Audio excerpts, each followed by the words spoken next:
The gold in your ring was forged in a stellar collision of unimaginable violence. For decades, the origin of the heaviest elements in nature was one of space's greatest unsolved mysteries. We knew the lighter elements came from stars, but the recipe for gold, platinum, and uranium remained a cosmic secret. Today, you will learn the true story of where these fundamental ingredients for planets and technology actually come from. We will journey into the hearts of exploding stars, explore city-sized objects denser than an atomic nucleus, and witness the catastrophic mergers that finally solved this ancient puzzle. What kind of event possesses enough raw power to create the building blocks of life itself? Think of the universe as a vast cosmic kitchen, but one with a strict and frustrating rule. Inside the fiery hearts of stars, the most fundamental cooking show in existence is constantly running. This process is called stellar nucleosynthesis, where atoms of lighter elements are fused together under immense heat and pressure to create heavier ones.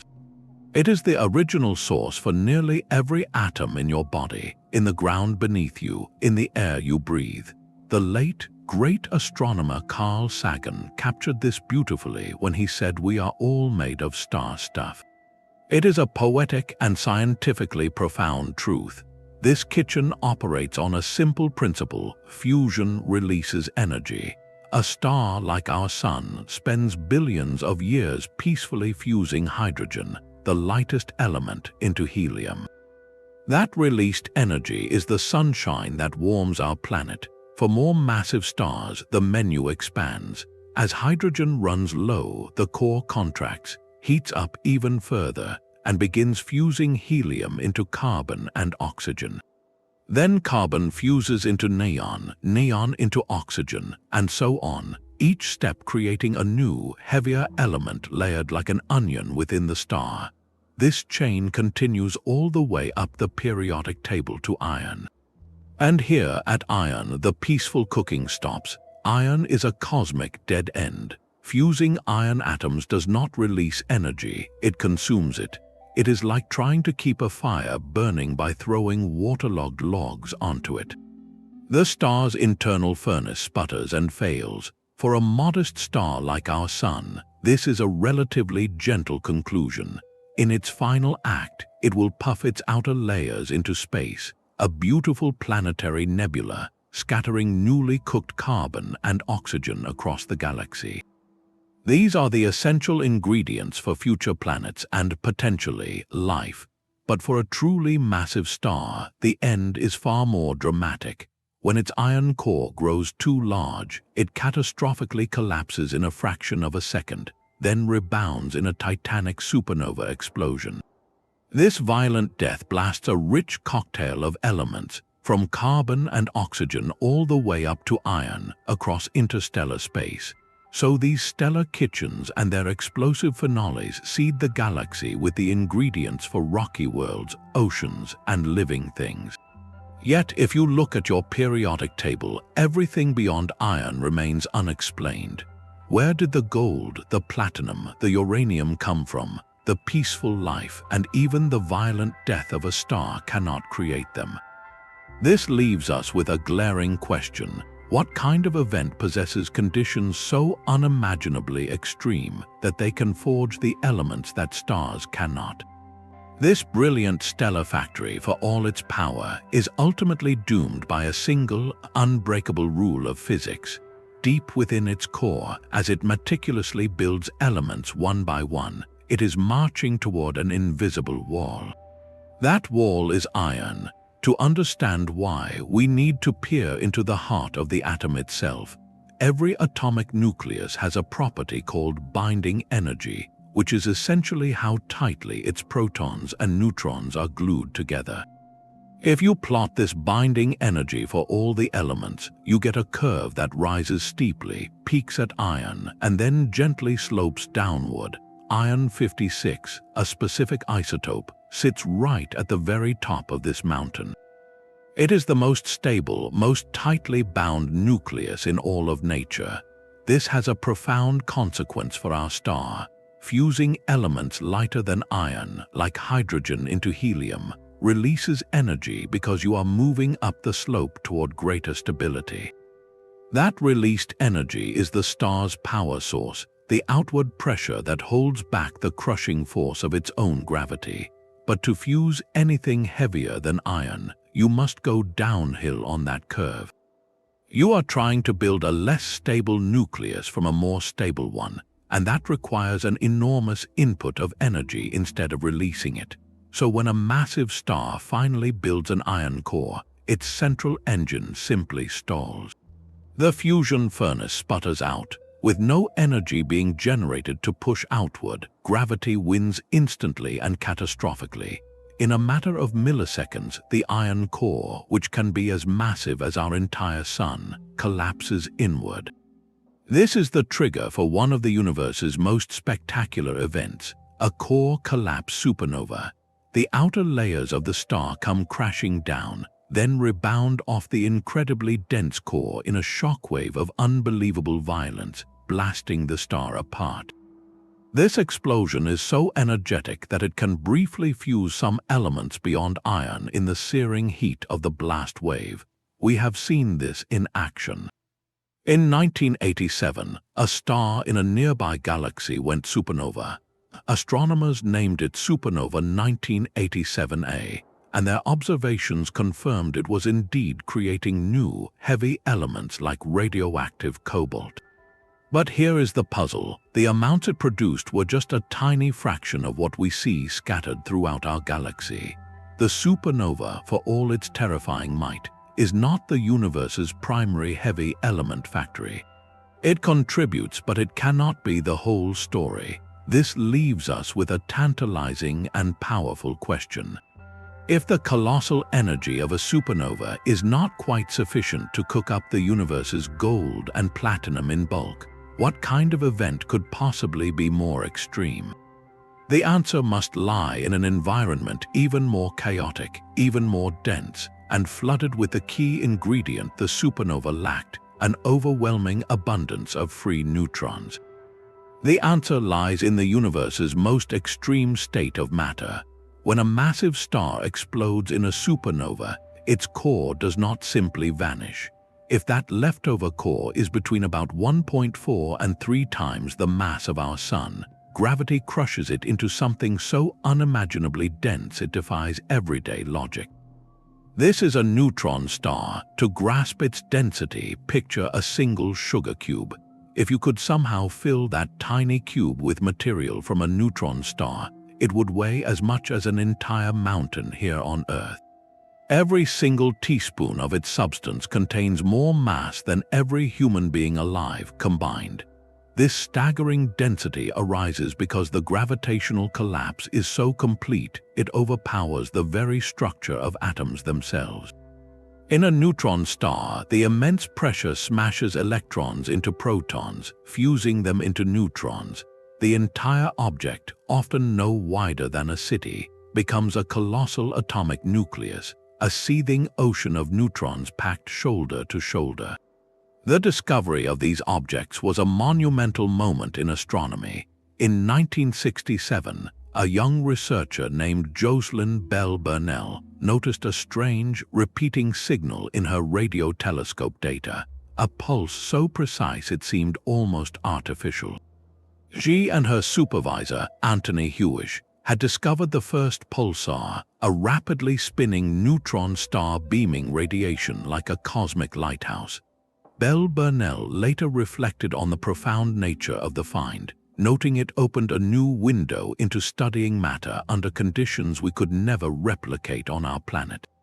The structure of a neutron star is a layered marvel of extreme physics.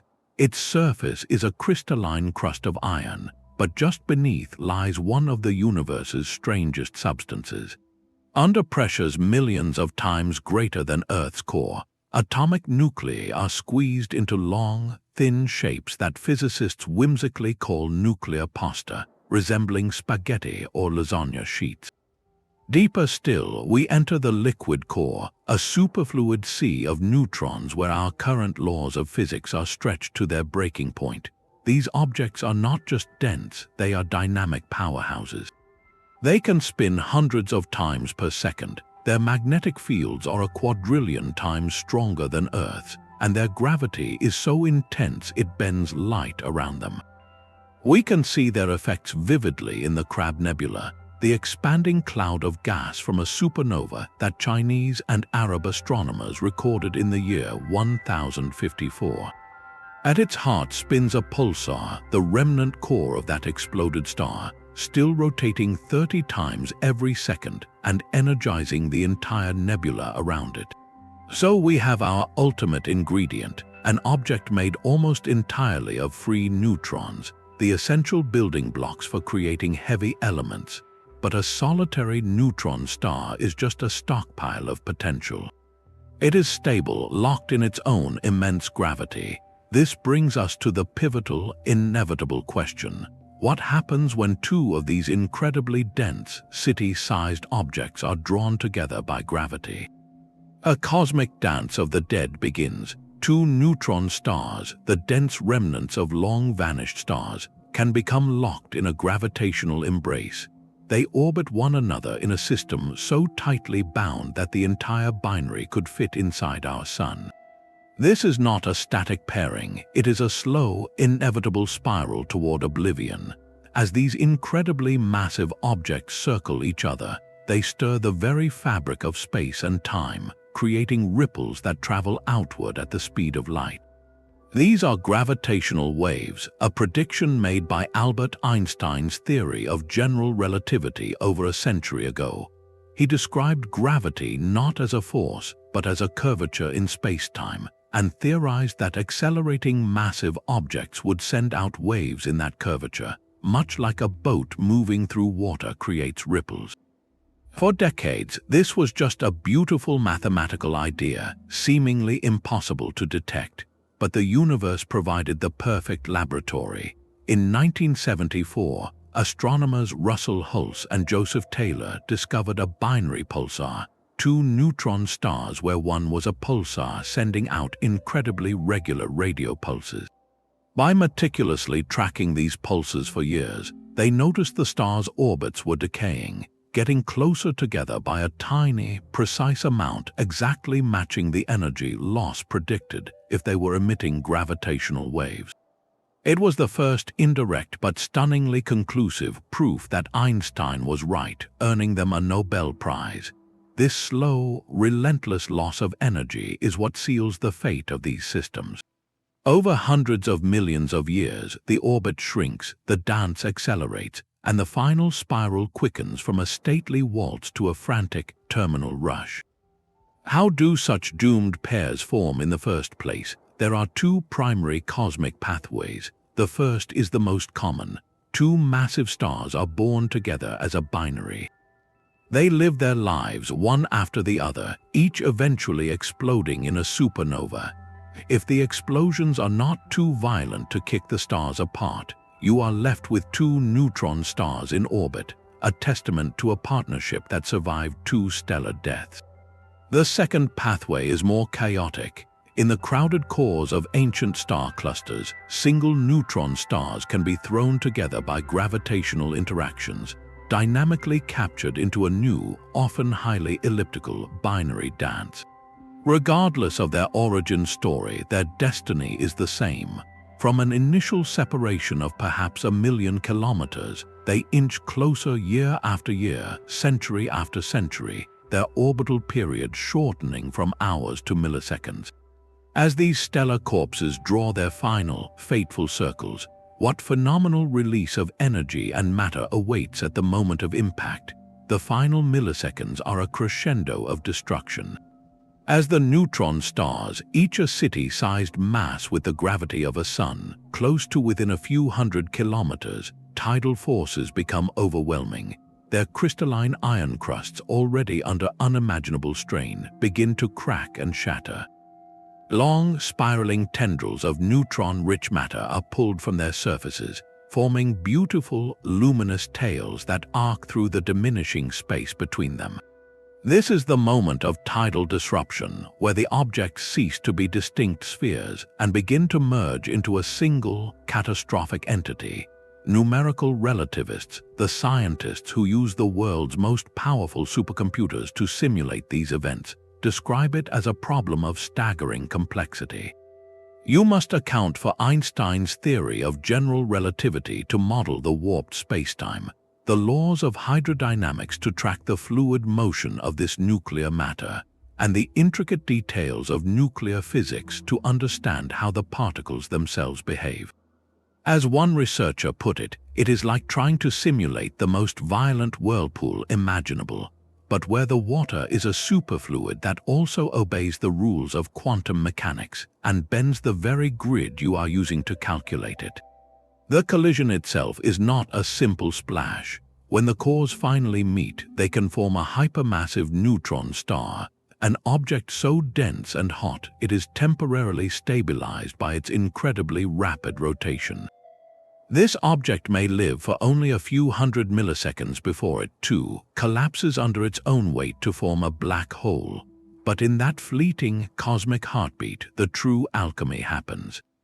The violence of the collision and the intense heat around the newborn black hole's accretion disk fling vast amounts of neutron-rich material outward into space.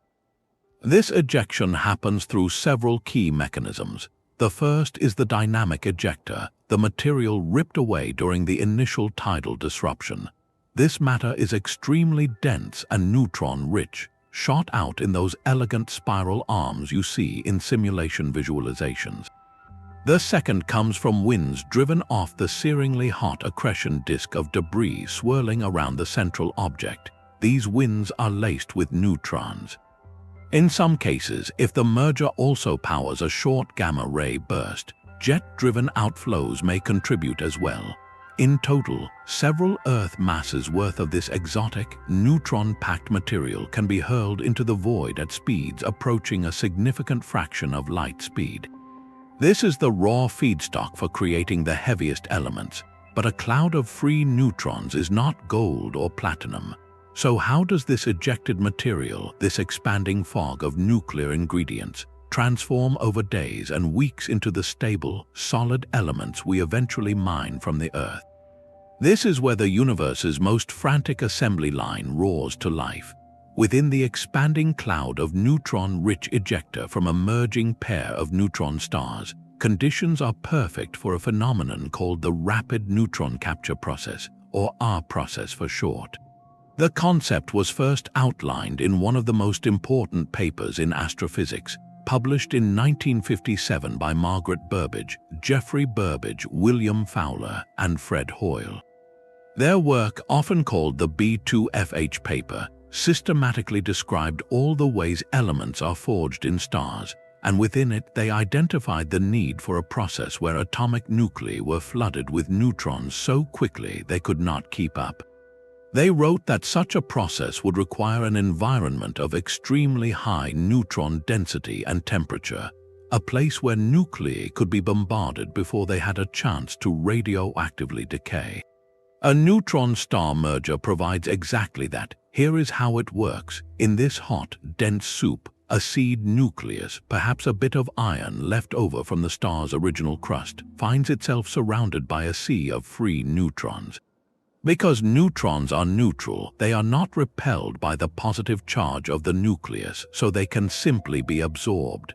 Under these extreme conditions, neutrons slam into the nucleus at a staggering rate. Imagine trying to build a tower by having 1,000 people throw bricks at you faster than you can even place them. The nucleus rapidly grows heavier and heavier, climbing up the periodic table in a matter of seconds, creating isotopes so neutron-rich they are wildly unstable. This is the rapid capture, but you cannot just keep adding neutrons forever. Eventually, this overstuffed, unstable nucleus must find stability. It does so through beta decay, where a neutron inside the nucleus transforms into a proton, emitting an electron and an antineutrino. This transformation changes the very identity of the element, moving it one step to the right on the periodic table. The nucleus might then capture more neutrons, decay again, and repeat this frantic cycle dozens of times until it finally lands on a stable, heavy element like gold, platinum, or uranium. This stands in stark contrast to the other main method for building heavy elements, the slow neutron capture process, or S process. This occurs in the common interiors of aging red giant stars. There, neutrons are added slowly, perhaps one every few years, allowing the nucleus to decay in between captures. It is a gentle, methodical climb. The S process can create many important elements, but it cannot reach the very heaviest peaks on the periodic table. The proof of these two distinct cosmic pathways is written into the very composition of our solar system. If you look at a chart of the abundances of elements found here, you see a series of sharp, distinct peaks. These peaks correspond to nuclei that are especially stable because they have magic numbers of protons and neutrons like tin or lead. The S process produces a smooth, gentle slope up to these peaks. But the R process, with its explosive, chaotic nature, overproduces these magic nuclei, creating those sharp, jagged spikes in abundance we observe. The signature is unmistakable. So the theoretical framework has been in place for decades, and the chemical evidence in our own cosmic backyard points directly to the R process. But a profound question remained, lingering for over half a century. But how do we know for sure that neutron-star mergers are the dominant site for this process? What was the smoking gun observation that moved this from a brilliant idea to an established fact of cosmic history?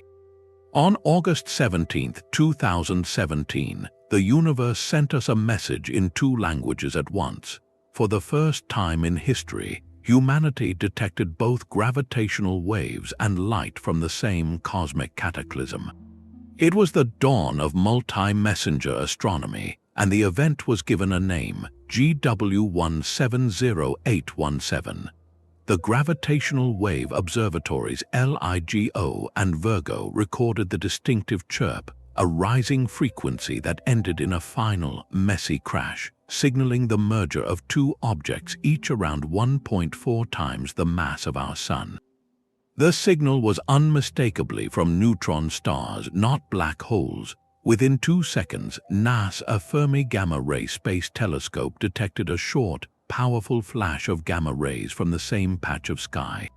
The two messengers had arrived. As the spokesperson for the LIGO scientific collaboration at the time, David Shoemaker, described it, this was the event they had been hoping for, a complete story told from beginning to end. The gravitational waves revealed the dance of the dead stars, while the light would show us the aftermath of their collision.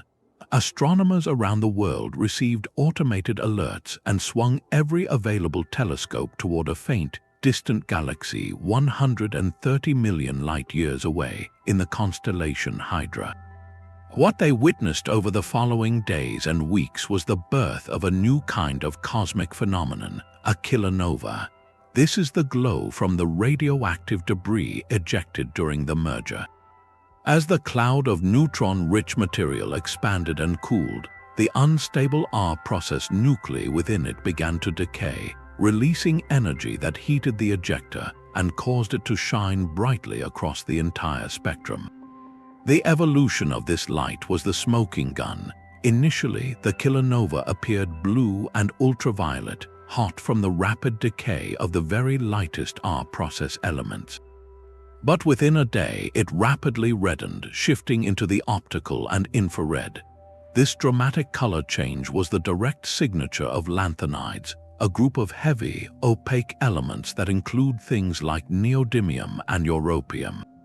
These elements have complex atomic structures that effectively block blue light, allowing only redder wavelengths to escape, like a cosmic filter sliding into place. Telescopes like Hubble and Chandra captured this evolving glow in exquisite detail. Spectra, the chemical fingerprints of light, showed broad, smooth features that confirmed the presence of these newly forged heavy elements, not in trace amounts, but in quantities equivalent to several times the mass of our entire planet. The event was a prolific factory, but this single, magnificent observation also raised a new, pressing question for cosmologists. If this one merger produced perhaps an Earth mass or two of gold and other heavy elements, is that enough to account for all the gold, platinum, and uranium we see scattered throughout our galaxy and beyond?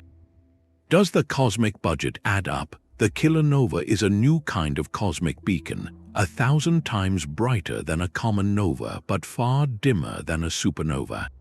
Its power source is not the explosive shock of a dying star, but something far more intimate, the internal heat of creation itself.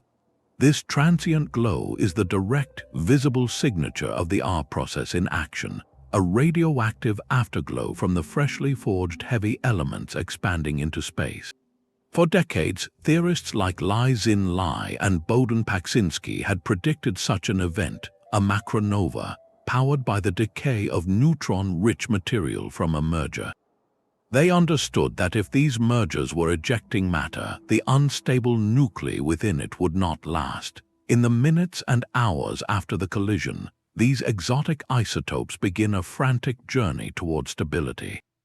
They undergo radioactive decay primarily through beta decay chains and even spontaneous fission, where a heavy nucleus splits into two lighter ones.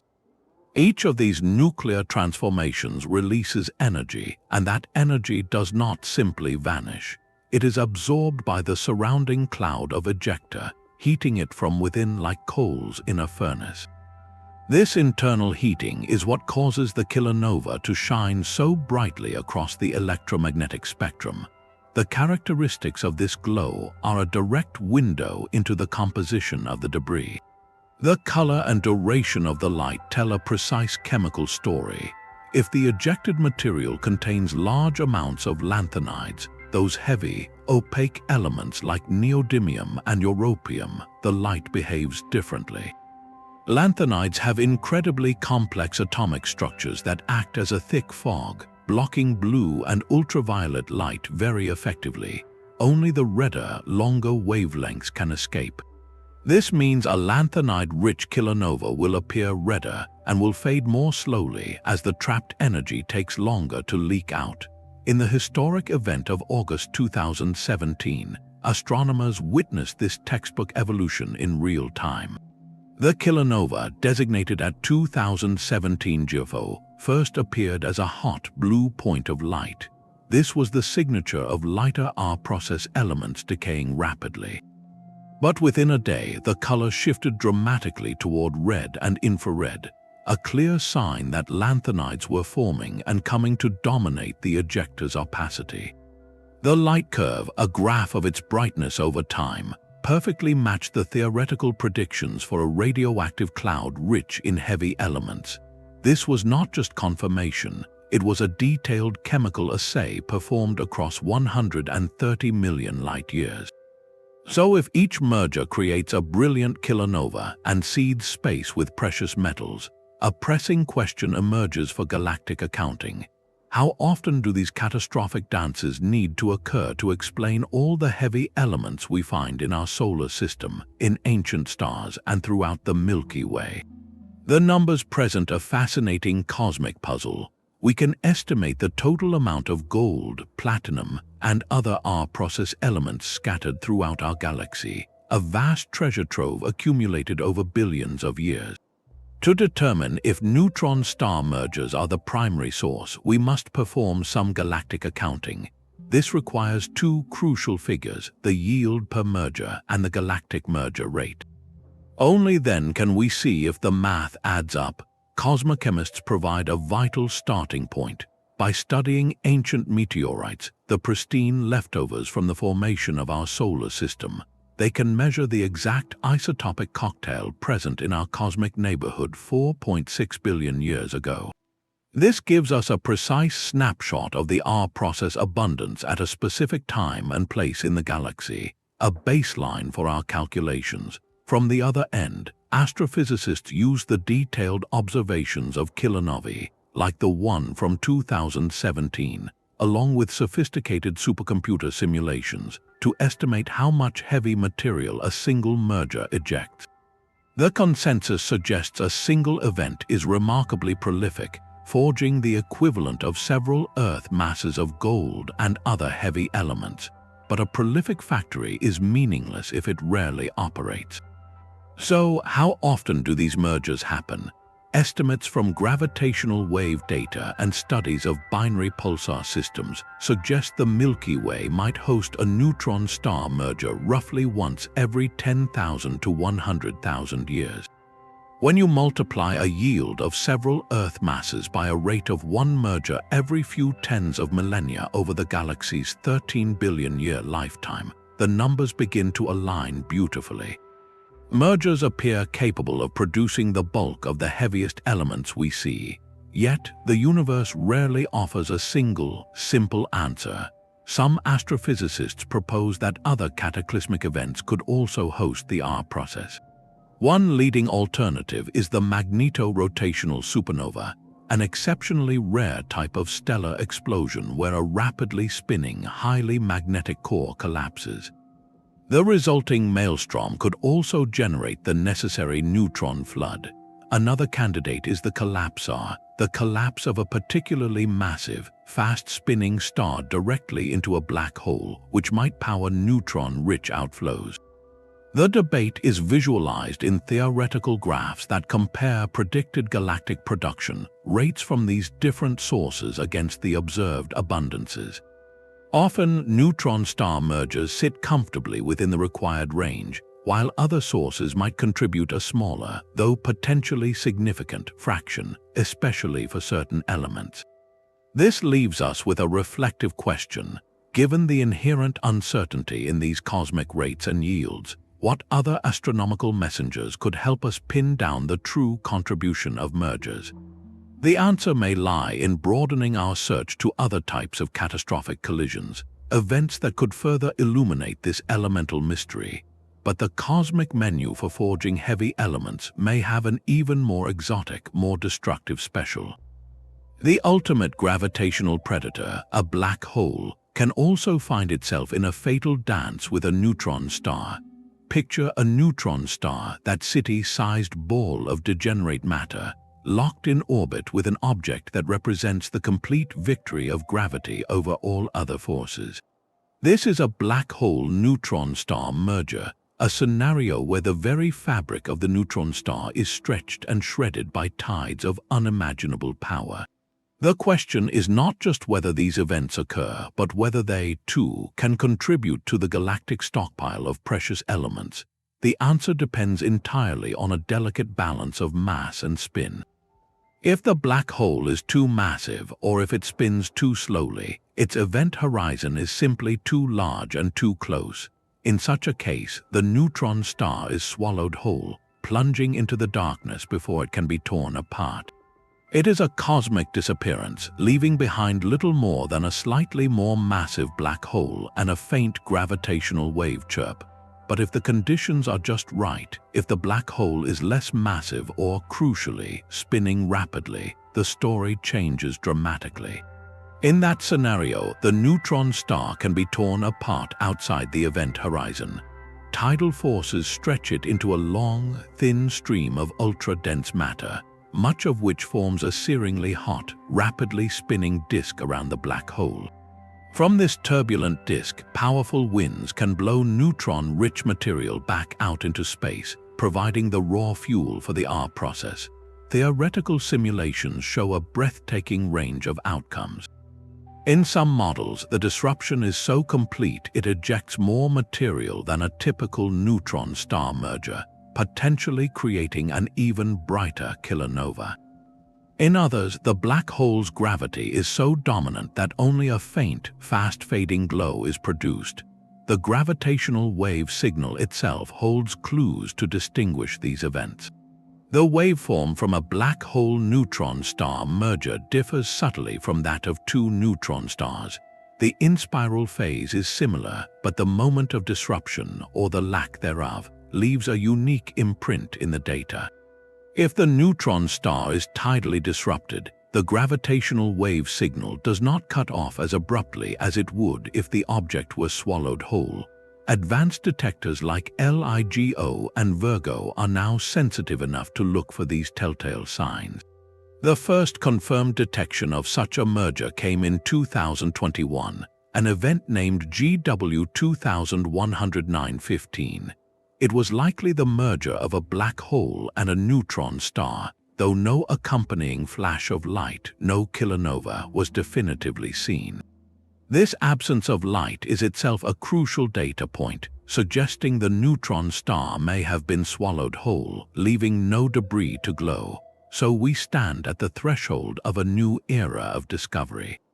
With gravitational wave observatories now routinely cataloging mergers of black holes and neutron stars, the hunt is intensifying for that golden event, a black hole-neutron star collision that also produces a brilliant, confirming kilonova. When that detection finally comes, it will not only add another source to our cosmic periodic table, but will give us an unprecedented look into the behavior of matter at the very edge of a black hole's abyss. While neutron star mergers are prolific factories, the supernova may still have a rare, spectacular trick up its sleeve. Not the standard core collapse we discussed earlier, but a special magnetized incarnation known as a magnetorotational supernova.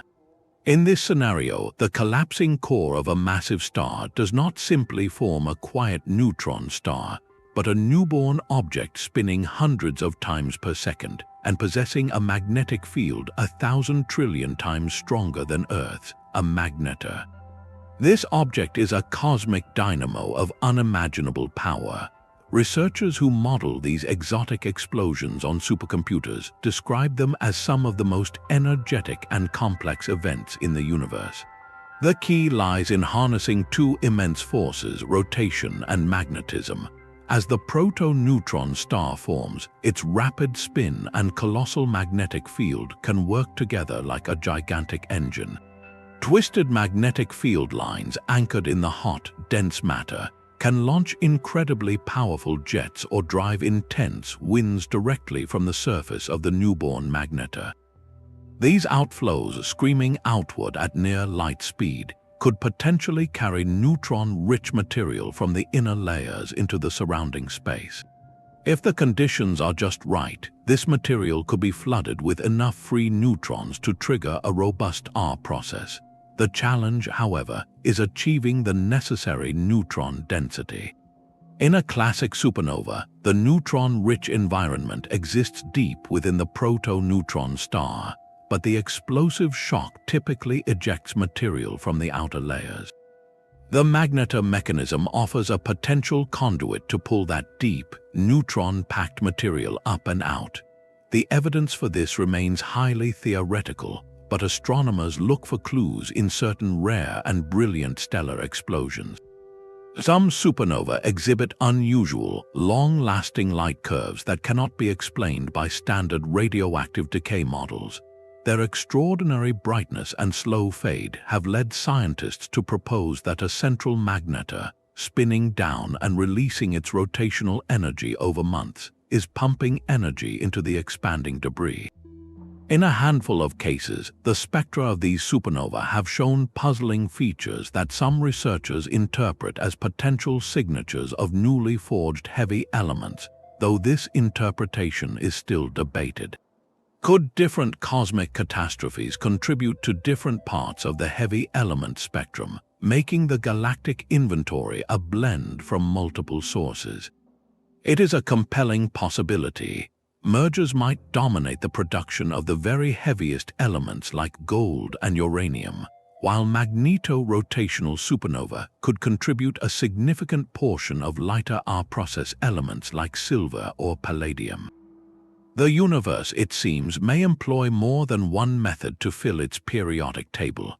That single atom of gold, forged in the violent neutrino wind of a kilonova, now begins an epic voyage. It is hurled into the void at a significant fraction of light speed, a microscopic speck in a cloud of other newly minted elements.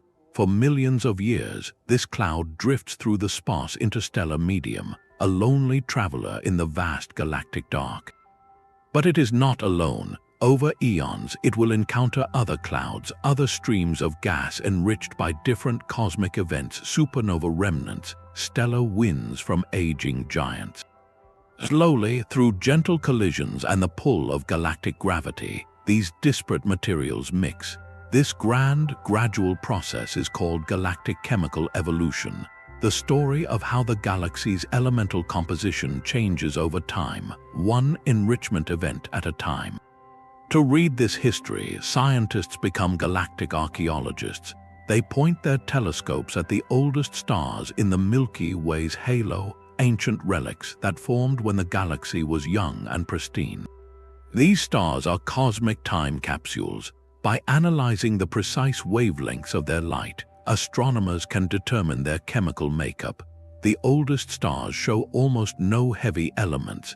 They are composed almost entirely of hydrogen and helium, the primordial ingredients from the Big Bang.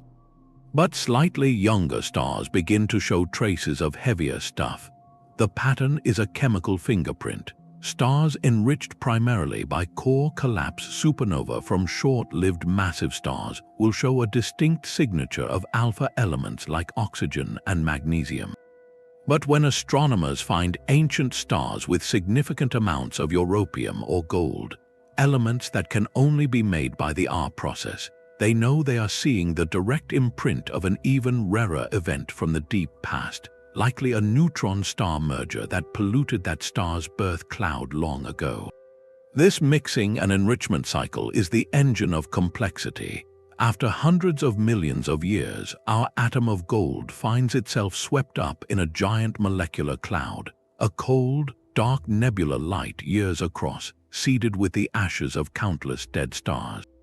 Here, gravity begins its work, pulling the cloud into dense knots. Within one such knot, a new star ignites, our Sun, some 4.6 billion years ago. The cloud's rich chemical diversity, a legacy of all those prior cosmic explosions and mergers, collapses into a spinning disk from which planets will form. The metallicity of a star, a term astronomers use for the abundance of elements heavier than helium, is its inheritance. Our Sun's relatively high metallicity tells a clear story.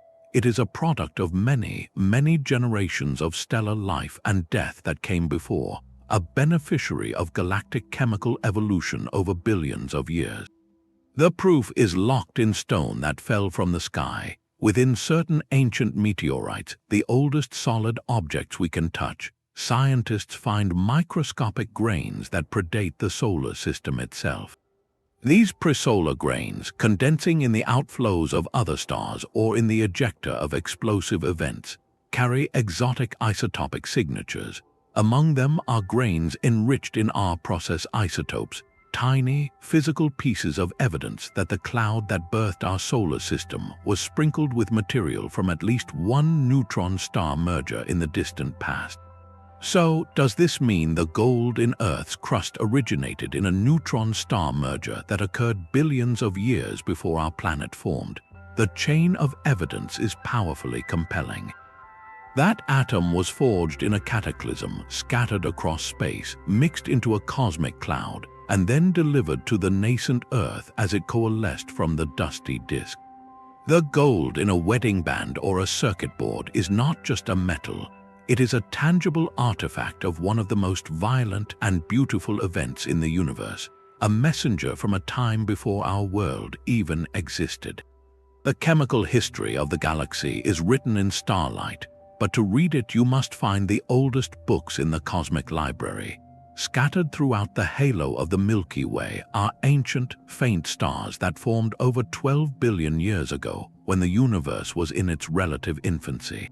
These are the fossils of our galactic past, and their atmospheres are pristine archives, preserving the exact chemical composition of the gas cloud from which they were born. They do not cook new elements in their cores, so their surface layers tell us what the galaxy was made of at a specific moment in deep time.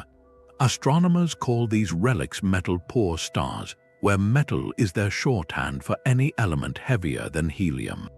The most ancient of all are the ultra-metal-poor stars, containing less than 1/10,000th the iron of our Sun. Studying them is like galactic archaeology, sifting through the earliest layers of cosmic history. As astronomer Anna Frebel, who has hunted these stars for decades, describes it, each one is a time capsule offering a direct glimpse into the conditions and events that shaped the young Milky Way. To decode these capsules, scientists use a powerful technique called spectroscopy. By capturing the faint light from one of these distant, ancient stars and passing it through a prism-like instrument, they can spread it out into a rainbow spectrum. This spectrum is not a smooth band of color. It is etched with fine, dark lines. Each line is a fingerprint caused by a specific element in the star's outer layers absorbing light at a very precise wavelength. The depth and width of these lines reveal not only which elements are present, but also how abundant they are. It is a meticulous chemical autopsy performed across billions of light years. When researchers applied this to the most metal-poor stars, they found something astonishing and immediately puzzling. While these stars had almost no iron, some of them showed significant amounts of heavy R-process elements like europium. One of the most famous examples is a star catalogued as CS3 10820001, discovered in the early 2000s. This ancient star, nearly as old as the galaxy itself, displayed a dramatic enhancement of europium and other R-process elements relative to iron. It was a clear signal that a single, prolific R-process event had polluted its birth cloud long before the star formed. The population of these R-process enhanced stars is not uniform, and their differences tell a nuanced story. Astronomers broadly categorize them into two groups. The first are the R1 stars, which show a pattern of heavy elements that matches the scaled solar R-process curve almost perfectly. This suggests they were enriched by an event that produced the full suite of R-process elements in the same proportions we see in our solar system. A strong hint that the R-process is a universal mechanism with a common origin, like a neutron-star merger. The second group are the R2 stars, which show an excess of the very heaviest R-process elements like lead and thorium, relative to the lighter ones. This could indicate enrichment from a different type of event, or perhaps from a merger where the conditions were slightly different, affecting the yield. When these stellar abundance patterns are plotted on a graph, the data points for elements like europium, silver, and gold often fall neatly along a line that is a scaled-down version of the solar system's R-process pattern. This remarkable consistency across billions of years is one of the strongest pieces of circumstantial evidence that a specific, rare type of astrophysical event is responsible, and that its yield is surprisingly reproducible. This evidence leads to a profound and almost paradoxical question. The very first generation of stars, known as population 3 stars, are thought to have been born from gas containing only hydrogen and helium, the pristine products of the Big Bang. They lived fast, died young in supernova, and seeded space with the first metals like carbon, oxygen, and iron. But if neutron star mergers require the prior existence of neutron stars, which are the remnants of massive stars, there must have been a delay. The first R-process elements could not appear until after the first massive stars had lived, died, and their remnant neutron stars had spiraled together. The ancient R-process enhanced stars we see today are likely second-generation stars, born from gas already sprinkled with the ashes of that first catastrophic merger. Their existence tells us that the universe's alchemy for gold began remarkably early, within the first few 100 million years of the galaxy's life. This timeline places tight constraints on how quickly binary neutron star systems could form and merge, pushing our models of stellar evolution in the early universe to their limits. What other messengers, perhaps even older than these stellar fossils, could shed light on the very first moments of heavy element creation? The cosmic dawn was a time of firsts, a silent, dark epoch slowly giving way to light. Within a few 100 million years after the Big Bang, the first generation of stars, known as population 3 stars, ignited. These were behemoths, hundreds of times more massive than our Sun, living brilliant, short lives and dying in spectacular supernova. In their violent ends, they likely left behind the first black holes and, crucially, the first neutron stars. If some of these neutron stars were born in binary pairs, the clock started ticking on the universe's very first heavy element factories. This era marks the beginning of a profound transition, from a universe of only hydrogen and helium to one capable of building planets and life. Cosmological simulations that model the formation of the first structures are our only window into this opaque time. They show how slight ripples in the primordial gas, imprinted by the Big Bang itself, grew under gravity, collapsing into filaments and halos where those first monstrous stars could form. The simulations must then tackle an intricate puzzle. Could binary neutron star systems form from these first stars, and more importantly, could they merge quickly enough? The challenge is one of timing. After a massive star explodes, leaving a neutron star, its binary companion must also go supernova without the explosion kicking the system apart. Then the two neutron stars must spiral together through the emission of gravitational waves, a process that can take hundreds of millions of years on its own.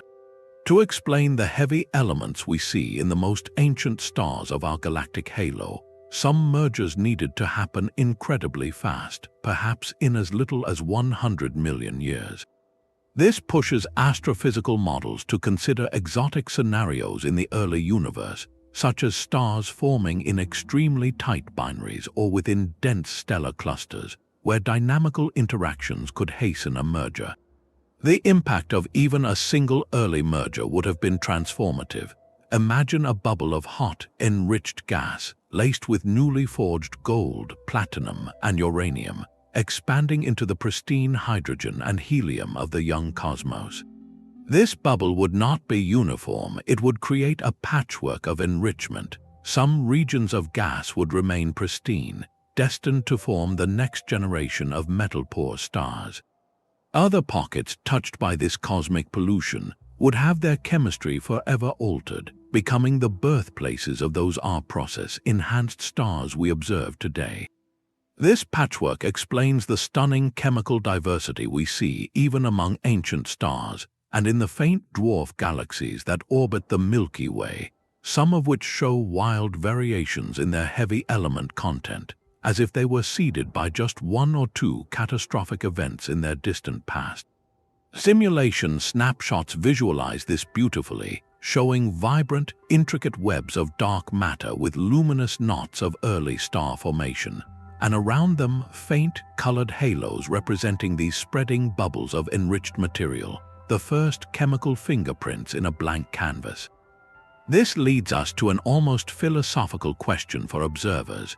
Could we ever directly witness one of these primordial Kilonovae, the very first forging of gold in the universe? The quest is to look back to the cosmic dawn, to a redshift so high the universe was less than 5% of its current age. While the brilliant flash of a kilonova from that era would be enormously stretched and dimmed by its journey across expanding space, next-generation telescopes like the James Webb Space Telescope and the upcoming Nancy Grace Roman Space Telescope are designed to peer into these deepest epochs. They will not see the detailed, day-by-day evolution we caught in 2017, but they could detect the transient infrared glow of a distant kilonova, a single data point in time that would represent a monumental discovery, the observation of the universe's initial alchemy. The physics of a neutron-star merger is not just modeled in supercomputers, it is being recreated for a billionth of a second in laboratories here on Earth. At facilities like the National Ignition Facility in the United States or the Laser Megajoule in France, teams direct the world's most powerful lasers onto a tiny target, often a pellet of material smaller than a peppercorn. In an instant, the focused energy creates a miniature star, a plasma of extreme density and temperature that allows physicists to study matter in states that mimic the outer layers of a neutron star or the turbulent ejecta of a kilonova. This field, known as laboratory astrophysics, bridges the vast gap between cosmic observation and fundamental physical law. As one researcher working on these experiments explains, they are not trying to create gold in a lab, but to understand the precise conditions under which nature makes it by replicating a sliver of that environment under controlled conditions. The goal is to test and refine the complex equations that describe how matter behaves when it is both incredibly hot and unimaginably dense. These laser-driven plasmas help scientists understand properties like opacity, which dictates how light escapes from a kilonova and shapes its color, and the behavior of mixed materials under extreme pressure, which influences how the ejected cloud expands and cools. But to truly decode the R process, we must go deeper into the heart of the atomic nucleus itself. This is where another class of extraordinary machines comes into play. The Facility for Rare Isotope Beams, or FRIB, at Michigan State University represents a new frontier in nuclear physics. Its purpose is to create and study the very short-lived, exotic atomic nuclei that are the fleeting intermediaries in the rapid neutron capture process. These nuclei, so unstable they may exist for only milliseconds, are the missing pieces in our theoretical models.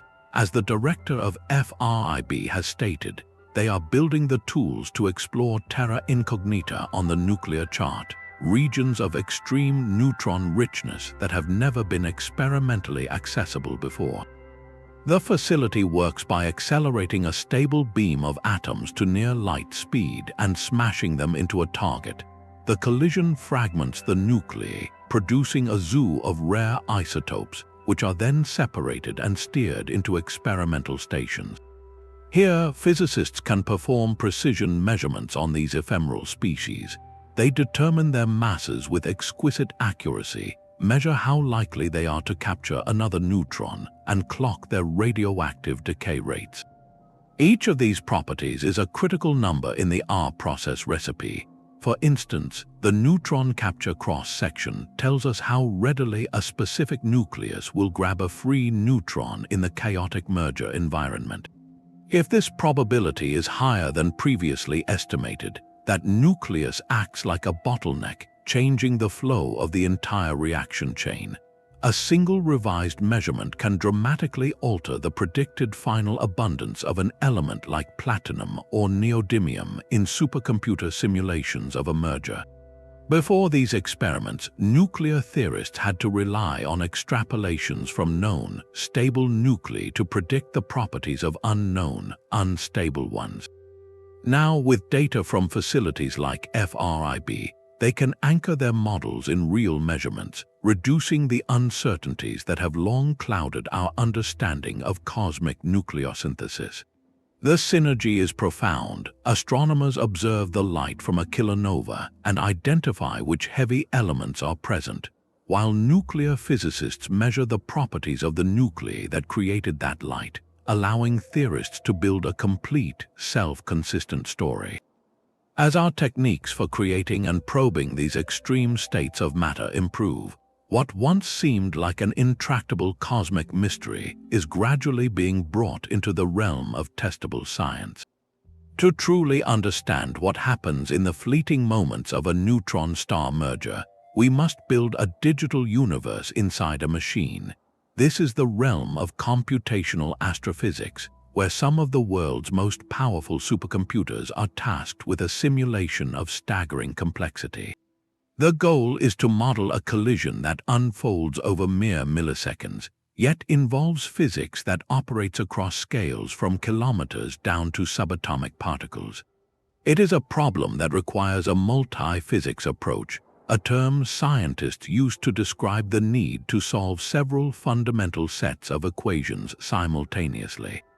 As one computational astrophysicist put it, this is arguably one of the most challenging problems in all of computational physics, a perfect storm of gravity, fluid dynamics, and nuclear science. The simulation must first and foremost account for the warping of spacetime itself. This means solving Einstein's fiendishly complex field equations of general relativity in real time as the two massive objects spiral and crash. The fabric of the digital grid they are computed on bends and twists with the gravity of the merging stars. At the same time, the code must track the stellar material, which behaves not like a solid, but like a fluid of unimaginable density. This requires magnetohydrodynamics, a set of equations that describe how a hot, magnetized fluid moves and evolves. Finally, woven throughout this turbulent fluid, the simulation must run a vast network of nuclear reactions, calculating how the composition of the matter changes as neutrons are captured and nuclei decay. Famous simulation codes with names like Whiskey and Illinois GRMHD have produced the stunning visualizations we often see. They show the two stars as they approach, their surfaces distorting into teardrop shapes, then erupting into elegant, spiraling arms of ejected material. The colors in these visualizations are not just for show, they often represent physical quantities like density or temperature, painting a picture of a hyper-violent, yet strangely beautiful event. The key outputs of these digital experiments are precisely what astronomers need to interpret their real-world observations. First, the simulations generate predicted gravitational waveforms, the theoretical chirps that detectors like LIGO are built to find. Second, they estimate the total mass, velocity, and composition of the ejected debris, which directly informs our models of Kilonova and our process nucleosynthesis. Third, they reveal the fate of the central remnant, whether it becomes a hypermassive neutron star that lives for a brief moment or collapses immediately into a black hole. As computing power grows exponentially, what new physical details will we be able to include in these virtual catastrophes? The next frontier involves adding even more layers of realism. Precise modeling of magnetic field amplification, which can launch powerful jets, is a major focus. Another is the accurate transport of neutrinos, those ghostly particles that flood out of the hot merger remnant and can influence the composition of the ejector. Each added layer of complexity brings the digital universe closer to reality, turning the simulation from a plausible sketch into a predictive tool. The gravitational wave signal is far more than a simple cosmic alarm bell. It is a precise mathematical language, a ripple in space-time that encodes the deepest physical properties of the colliding objects with exquisite detail. When LIGO and Virgo captured the chirp from GW170817, they were not just recording a crash, they were reading the autobiography of two neutron stars. Every wiggle in the waveform tells a story.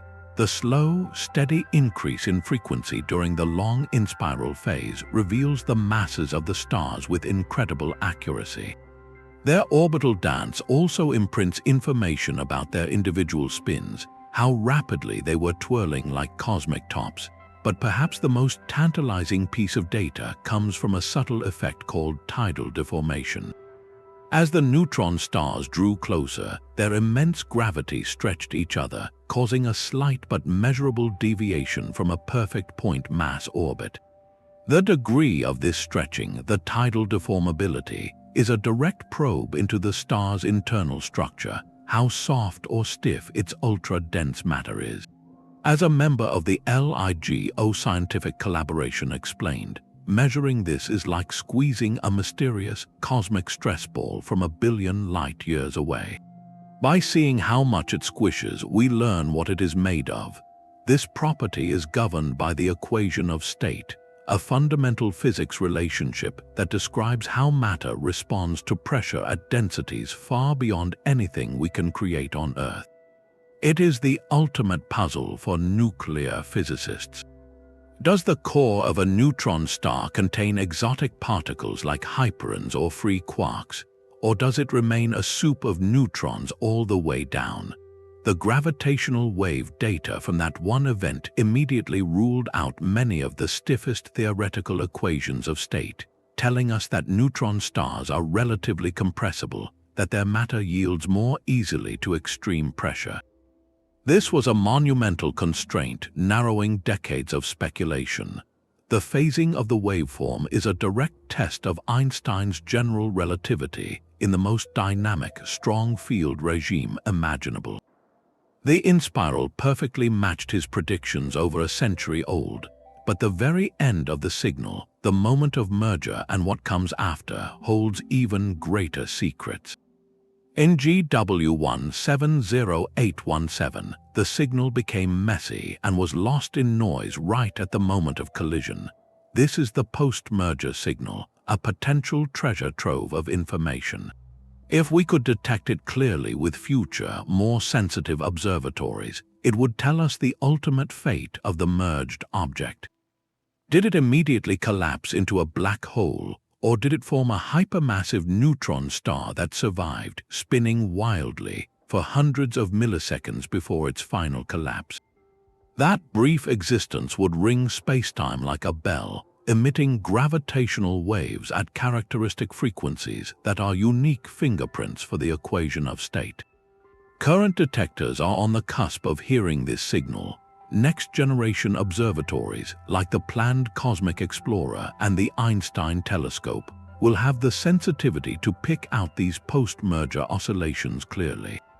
When they do, it will be like using gravitational waves to perform a sonogram on the newborn remnant itself.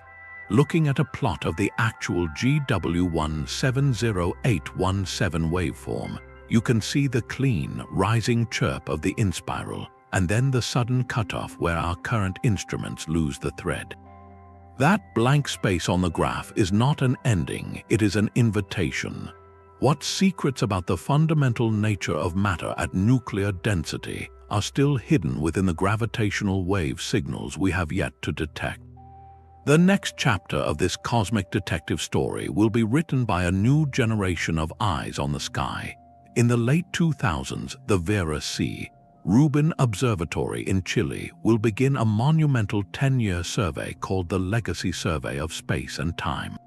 Its enormous mirror and giant camera will scan the entire visible southern sky every few nights, not once, but over and over. This relentless patrol will transform our view of the dynamic universe, catching the brief, faint glows of cosmic explosions that previous surveys would have missed. Project scientists estimate it could discover dozens, perhaps even hundreds of kilonovae every single year. This is not just about finding more of the same, it is about building a true statistical sample. For the first time, astronomers will move from studying rare, individual events to understanding the full population of neutron star mergers across cosmic time. They will learn how often they happen, in what types of galaxies they prefer to occur, and whether their brightness and color vary in ways we do not yet expect. The director of the Rubin Observatory's operations has described this as the dawn of a new era in time-domain astronomy, where the sky is no longer a static picture but a rich, ever-changing movie of cosmic events.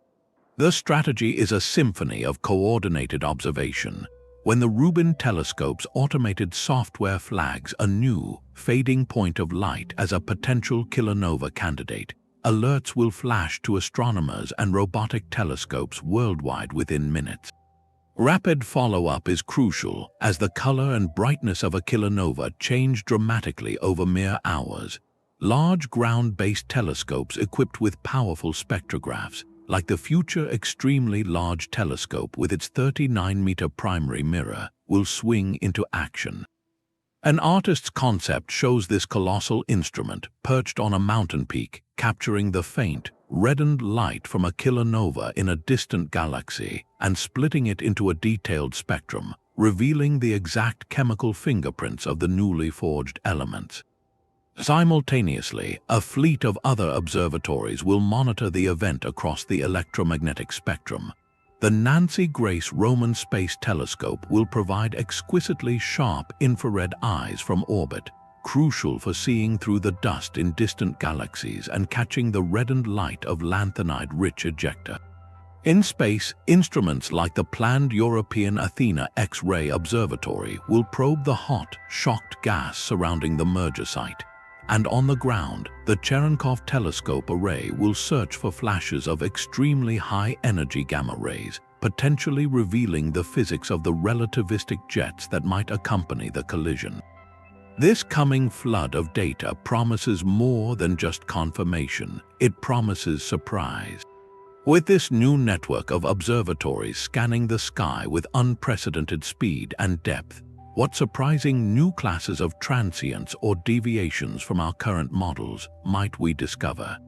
Perhaps we will find kilonovae that are far brighter or dimmer than theory predicts, hinting at new pathways for mass ejection.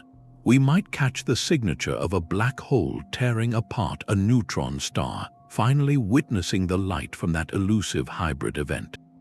Or we could discover entirely new types of optical flashes linked to other exotic phenomena, like the birth of a magnetor from a peculiar supernova. Each new detection will be a data point that helps refine our simulations, tighten our nuclear physics, and complete our understanding of how the chaotic aftermath of a stellar collision seeds the universe with the ingredients for future worlds. The cloud of freshly forged gold and platinum does not drift gently into a void. It slams into the surrounding interstellar medium like a high-velocity bullet. This tenuous gas, thinner than the best laboratory vacuum on Earth, is the raw material for future stars. The collision is the beginning of a grand, turbulent mixing process that will ultimately seed the galaxy with its heaviest elements. Researchers who model these interactions describe them as some of the most complex fluid dynamics problems in astrophysics, where turbulence and magnetic fields govern how the cosmic ingredients blend. The journey from a localized explosion to a uniformly enriched galactic environment unfolds in distinct, violent stages. First comes the free expansion phase, where the ejector, moving at a significant fraction of light speed, races outward unimpeded. For perhaps a few thousand years, this expanding shell of metal-rich debris simply pushes aside the sparse interstellar gas, but nothing moves that fast forever. The ejector begins to sweep up mass like a cosmic snowplow gathering a growing pile of interstellar material in front of it. This marks the beginning of the snowplow or Sedov-Taylor phase. As the shell collects more mass, it slows down dramatically. The kinetic energy of the explosion is now converted into heat, creating a hot, high-pressure bubble of shocked gas that can glow in X-rays for millennia. Inside this bubble, the ejector is not sitting neatly in a layer. It is churned and mixed by powerful hydrodynamic instabilities. Imagine pouring cream into hot coffee, but where the fluids are searing plasma and the stirring is done by supersonic shock fronts and whirlpools of magnetized gas. This turbulent mixing is critical. It determines how efficiently the precious R-process elements are diluted and spread into the surrounding star-forming clouds. If mixing is inefficient, you get a galactic patchwork, pockets of space anomalously rich in gold right next to regions that are nearly pristine. This could explain the puzzling scatter in heavy element ratios we see among otherwise similar ancient stars, each one telling the story of its own local enrichment history. While we have stunning visualizations of supernova remnants like Cassiopeia A, showing these mixing processes in action, a kilonova remnant would be far fainter and more diffuse, its heavy elements invisible to our telescopes. Yet supercomputer simulations, adapted to the lower mass but higher velocity of merger ejector, show these same beautiful, intricate structures of turbulent mixing unfolding over parsecs and millions of years. The enriched material eventually thermalizes, cooling and becoming part of the general galactic gas reservoir, waiting for gravity to pull it into a new generation of stars and planets. This leads to a tantalizing detective story for modern astronomers. Could we ever identify a specific, local cloud in our galaxy's interstellar medium that is anomalously rich in gold and other R-process elements? Such a discovery would point to a relatively nearby neutron-star merger within the last few million years, a recent pollution event still not fully mixed into the galactic background. Finding that chemical hotspot would be like discovering the still warm casing of a bullet fired in our cosmic neighborhood. The brilliant flash of a gamma-ray burst is the universe's most powerful electromagnetic explosion, a beacon of raw energy visible across billions of light years. For decades, the origin of the briefest, sharpest type of these bursts was a profound mystery. Then, on August 17, 2017, the universe provided a definitive answer. The gravitational wave signal of two neutron stars colliding was followed, just 1.7 seconds later, by a short gamma-ray burst detected by the Fermi satellite. It was the moment theory became reality, confirming a long-held prediction that these cataclysmic mergers are the engines behind short gamma-ray bursts. The connection makes perfect, violent sense. In the chaotic aftermath of a merger, as material swirls into a hot, dense accretion disk around the newborn black hole or hypermassive neutron star, not all of that matter is doomed to fall in. Some of it can be funneled and accelerated along the object's spin axis by intense magnetic fields, launching two narrow, oppositely directed jets of plasma at over 99.9% the speed of light. These are relativistic jets, cosmic blowtorches of unimaginable power. If one of these jets happens to be pointed directly at Earth, we see its intense radiation as a brilliant, fleeting flash of gamma rays, a short gamma-ray burst that typically lasts less than 2 seconds. This is the prompt emission, the direct signal of the jet itself, but the story does not end with that initial flash. As the jet plows into the surrounding interstellar medium, it creates a series of afterglows that unfold across the electromagnetic spectrum, a fading echo of the collision. First comes the X-ray afterglow, generated by the shock where the jet's leading edge smashes into the external gas. Then, as the shock decelerates and spreads, it produces a longer-lasting optical and radio afterglow. The multi-wavelength light curve of the burst associated with GW170817, named GRB170817A, painted this exact picture. Its faint but detectable gamma-ray signal was followed by a rising X-ray and radio afterglow that peaked days later, a signature of a jet viewed slightly off-axis, its brilliant core not pointed directly at us but its wider structure still visible. This detailed observation was a triumph, allowing scientists to map the jet's geometry and energy with unprecedented precision. Yet this very geometry presents a cosmic irony. These relativistic jets are incredibly narrow, likely spanning only a few degrees of sky. For every kilonova whose brilliant glow we see from any angle, the accompanying gamma-ray burst is only visible from a tiny, specific slice of the universe aligned with the jet. This is the beaming effect. It means the vast majority of neutron star mergers happen with their jets pointed harmlessly away from our line of sight, their most brilliant flash hidden from us. Astronomers estimate that for every short gamma-ray burst we detect, there could be hundreds of similar mergers occurring that we only see as kilonovae, or that we miss entirely if they are too distant or too faint. This hidden population is the true census of these events, and it is why combining gravitational waves, which are not beamed, with electromagnetic light is so revolutionary.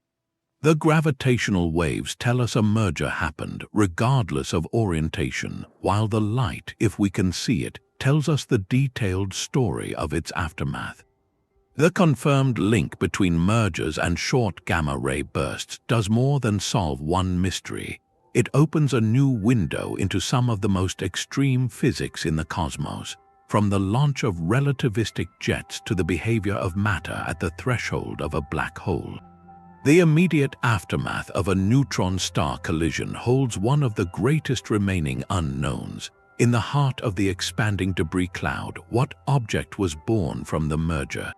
The answer is not a simple one, and it depends on a razor's edge balance between two titanic forces, the crushing power of gravity and the quantum pressure of matter packed to its absolute limit. This central remnant is the key to understanding the final moments of the event, and its nature is one of the most active puzzles in modern astrophysics.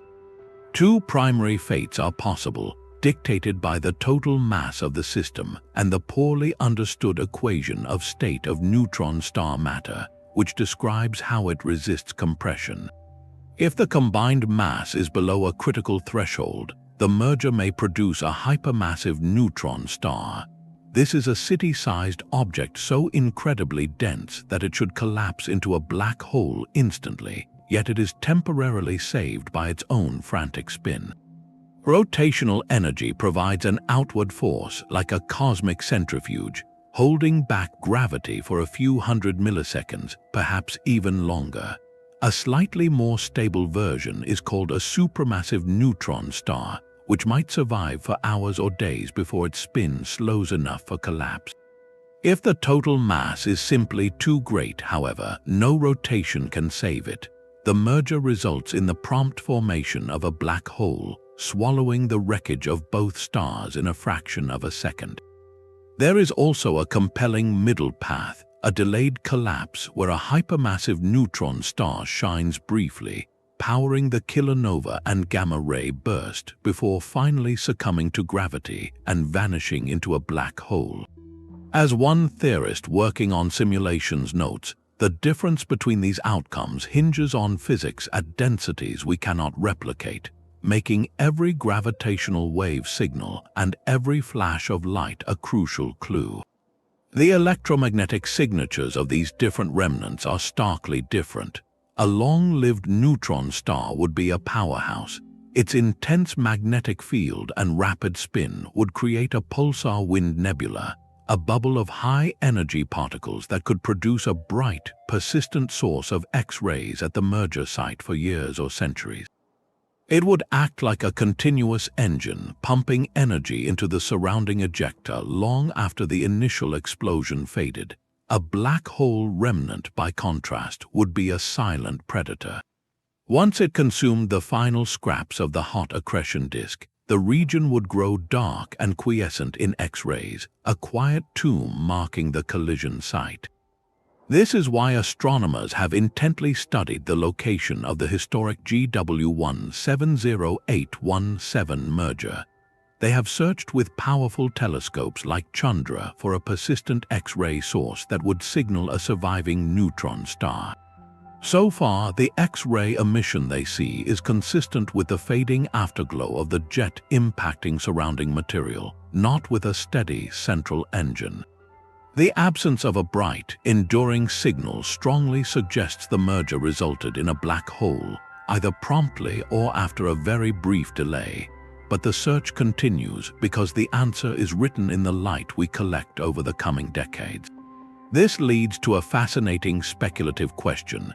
If a supermassive neutron star was born and lived for months or years, what would happen when it finally ran out of spin and collapsed? Such an event would not be a silent disappearance.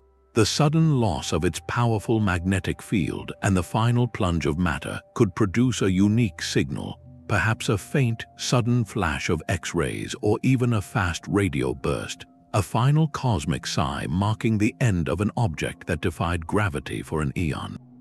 Could a star that briefly flickered in the night sky 1,000 years ago have been the funeral pyre of colliding stellar corpses? Historians of astronomy and astrophysicists have begun a fascinating collaborative hunt, sifting through ancient records from cultures around the world for descriptions of guest stars that do not quite fit the profile of a classic supernova or a common nova. They are searching for the possible ghost of a kilonova in our historical sky. The expected signature is subtle and fleeting, a faint optical transient that would brighten and fade over a mere week or two, its color shifting from blue to red as the lanthanide curtain fell. For observers in the pre-telescopic era to have noticed it at all, such an event would have needed to occur remarkably close to Earth within our own galactic neighborhood.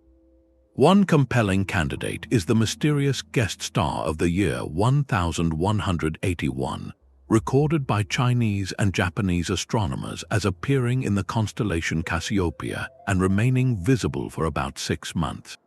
While its duration is longer than a typical kilonova, modern radio astronomers have since identified a likely remnant in that same patch of sky, a pulsar wind nebula known as Parker's star.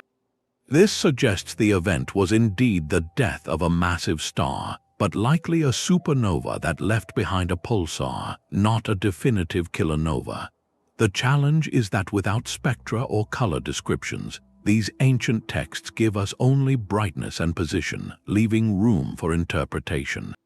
The search extends to more recent archives as well. In 2021, researchers combing through data from a robotic telescope survey discovered a previously overlooked optical transient from 2016.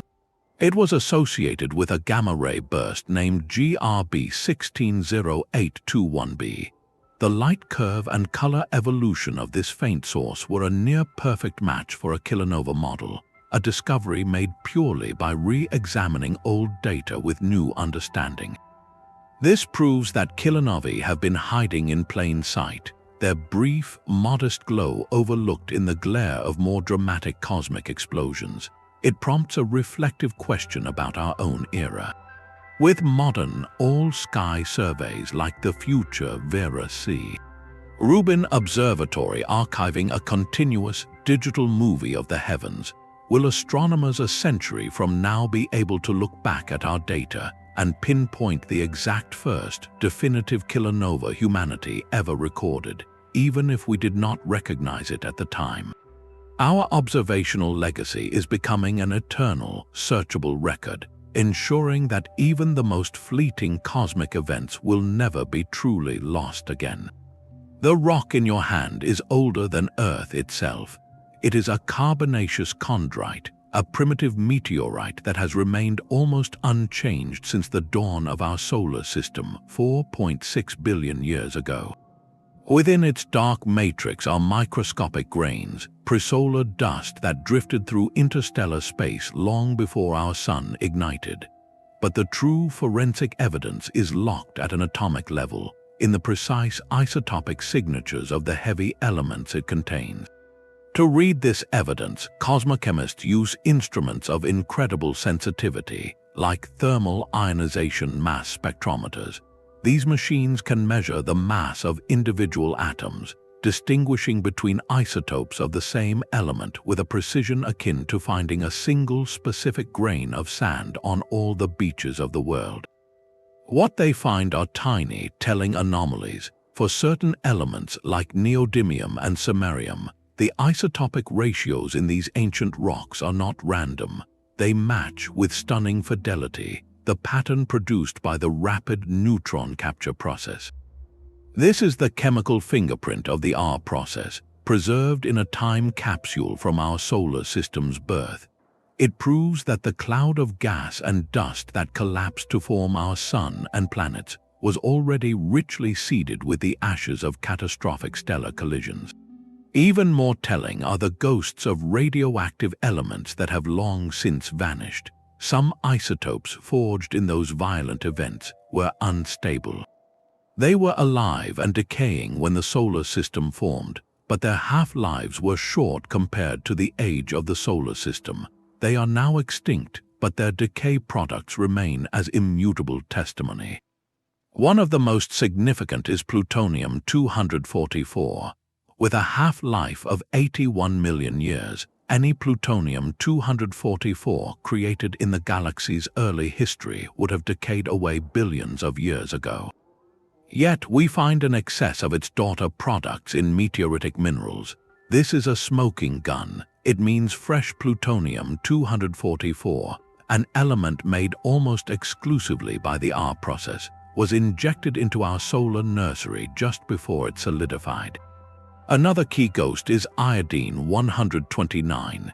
Its presence implies a nearby R-process event occurred within the last 100 million years before solar system formation.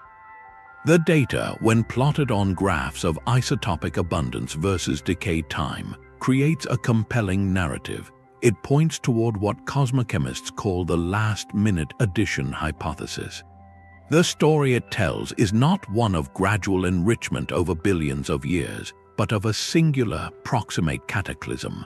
Sometime in the 100 million years before our solar system coalesced, a neutron-star merger likely occurred within our galactic neighborhood. Its ejector, a cloud laden with freshly minted heavy elements including short-lived radioactive isotopes, washed over the cold molecular cloud that would become our home. This material did not have time to homogenize completely with the older galactic stock. It was stirred in as a final, potent ingredient. So does the gold in Earth's crust contain atoms forged in that specific, nearby merger. The isotopic evidence makes it a compelling probability. We are not just made of star stuff in a general sense. We may be, in part, the direct offspring of a singular, apocalyptic event that happened on our cosmic doorstep. This transforms our solar system from a typical galactic suburb into a neighborhood touched by recent, spectacular violence, a place where the aftermath of a stellar collision became the foundation for planets and life. Our existence is written in the language of ancient cataclysms.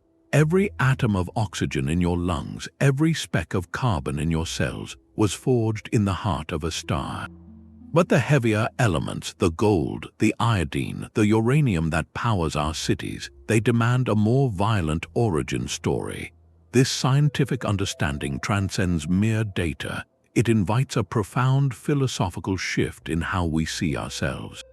We are not passive inhabitants of a static universe, but active participants in a grand, ongoing narrative of creation and destruction. The renowned science communicator Neil deGrasse Tyson often captures this sentiment, reminding us that we are not just in the cosmos is in us. To know that the iron in our blood likely originated in the last dying breaths of a massive star, and that the platinum in a laboratory device was born in the collision of stellar remnants, is to feel a deep, physical connection to events of unimaginable scale and age.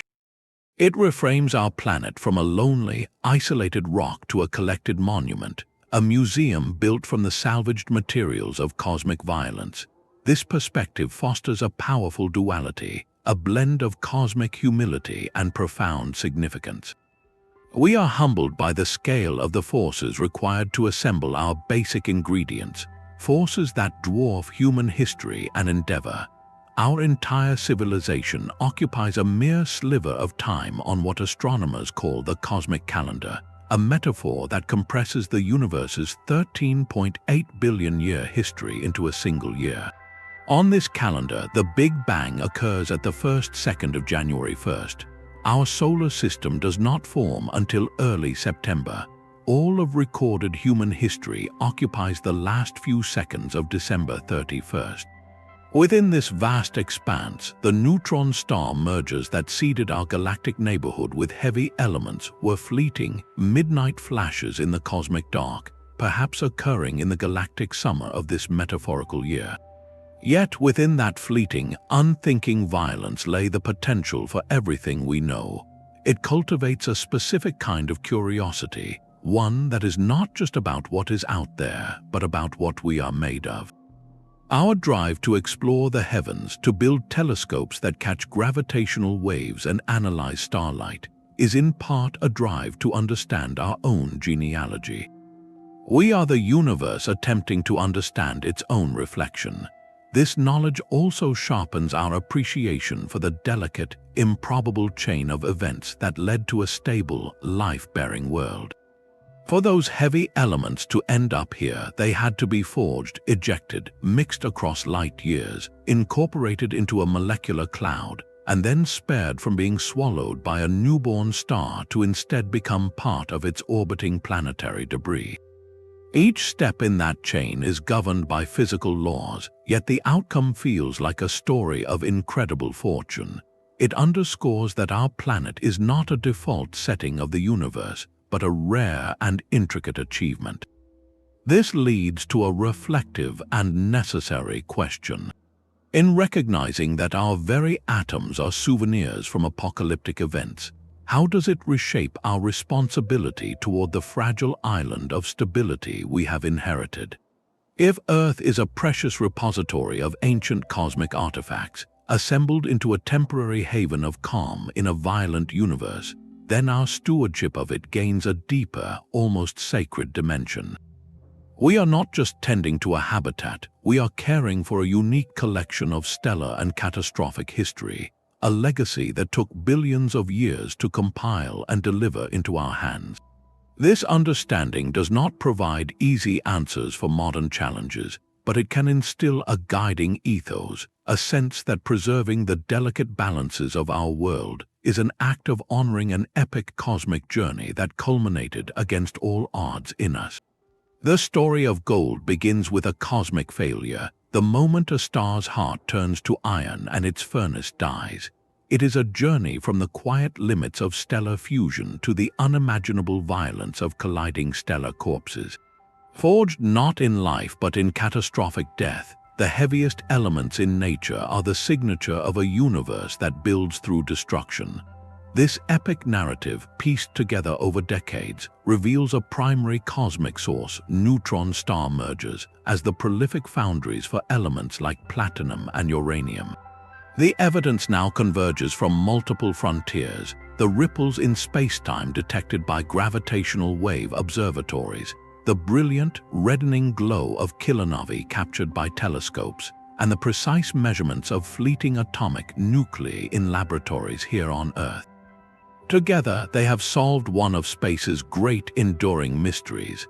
This discovery weaves a profound interconnection across scales. It links the infinitesimal realm of subatomic particles, where neutrons are captured in frantic chains, to the grand theater of galactic evolution, where enriched clouds birth new generations of stars. And it connects that vast cosmic history directly to us, to the very atoms that compose our bodies and our world. The iron in our blood remembers a supernova, but the trace of iodine in our thyroid or the gold in a circuit board remembers something far more rare and violent, a kilonova's flash from an epoch before our solar system was born. As one astronomer beautifully reflected, we are the universe's way of understanding its own most spectacular fireworks, so the next time you look up at the night sky, see it with new eyes. That tapestry of twinkling lights is not a static backdrop. It is a living chronicle of creation and destruction, a story in which we are both audience and artifact. Every element has an origin story written in the lives and deaths of stars. We invite you to stay curious with us, subscribe for more deep dives into the profound mysteries of space, and let us know in the comments below which element's cosmic journey fascinates you the most.